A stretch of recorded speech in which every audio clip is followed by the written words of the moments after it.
کرتے ہیں دفاعی تجزیہ کار ریٹائرڈ ایئر وائس مارشل شاہد لطیف صاحب ہمارے ساتھ موجود ہیں۔ شاہد لطیف صاحب، یہ تیسرا واقعہ ہے کہ جو امریکی ہیں ان کی جانب سے پاکستانی قانون کی خلاف ورزی کی گئی ہے۔ بتایا یہ جاتا ہے کہ سفارتکار ہیں، کیا اتنا سفارتی استثناء حاصل ہوتا ہے کہ ہر بار اسلحہ رکھا جائے، ہر بار خلاف ورزی کی جائے کسی دوسرے ملک کے قانون کی؟ دیکھیں جی، بات یہ ہے کہ آپ کے قوانین کی خلاف ورزی تبھی ہوگی اگر آپ اپنے قوانین کو اچھے طریقے سے امپلیمنٹ نہیں کریں گے، اور ہر مرتبہ جب بھی آپ کسی کو پکڑیں گے، خاص کر غیر ملکی، تو ان کی کسی بھی ایکسپلینیشن پہ آپ ان کو چھوڑ دیں گے۔ ابھی کراچی میں جو واقعہ ہوا، ہمیں آج تک معلوم نہیں ہوا کہ وہ کیا سلسلہ تھا، اس کی انکوائری ہوئی اور انکوائری کے بعد کیا پتہ چلا۔ یعنی منظر عام پر آتا ہے معاملہ، اس کے بعد کوئی انکوائری اور اس کے بعد اس کی فردر جو ایکشن ہے وہ مجھے اور آپ تک نہیں پہنچائی جاتی۔ آپ کو یاد ہوگا کہ ہم کس ملک کے ساتھ ڈیل کر رہے ہیں۔ یہ وہ ملک ہے جب ریمنڈ ڈیوس کا معاملہ ہوا تھا، ہمیں معلوم ہے کہ وہ ایک انٹیلیجنس کا ایک شخص تھا، اور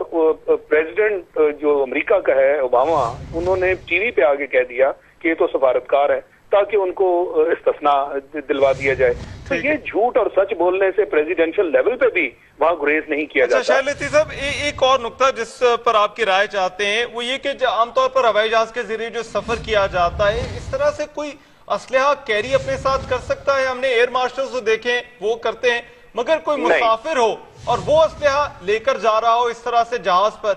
یہ تو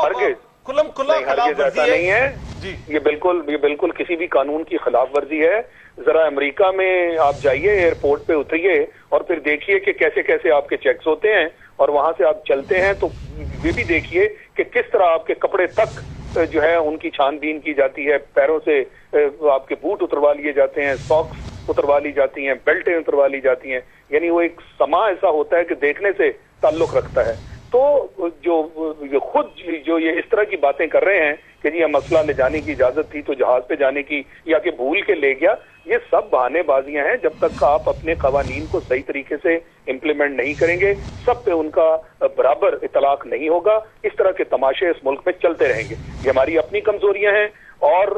دوسرے ممالک جس طرح وہ چھان بین آپ کی کرتے ہیں، آپ کے بہت بڑے بڑے عہدوں کے لوگ وہاں گئے اور ان کا جیسے مذاق بنایا گیا، تو یہ تماشا جو ہے اس طرح کا، اور اس کے اوپر بس جی وہ لا کے ایک دستاویز دکھا دیں گے آپ کو۔ میں نے کہا نا کہ ریمنڈ ڈیوس والا معاملہ دیکھ لیجئے، تو بار بار اس طرح کی چیزیں ہوتی ہیں، کوئی نہ کوئی بہانہ بنا کے ان کو چھڑا دیا جاتا ہے، اور اس کے بعد کوئی انکوائری کوئی بالکل بڑے تواتر سے اس طرح کے واقعات ہو رہے ہیں۔ شاہد لطیف صاحب، بہت شکریہ آپ کے وقت کا، اور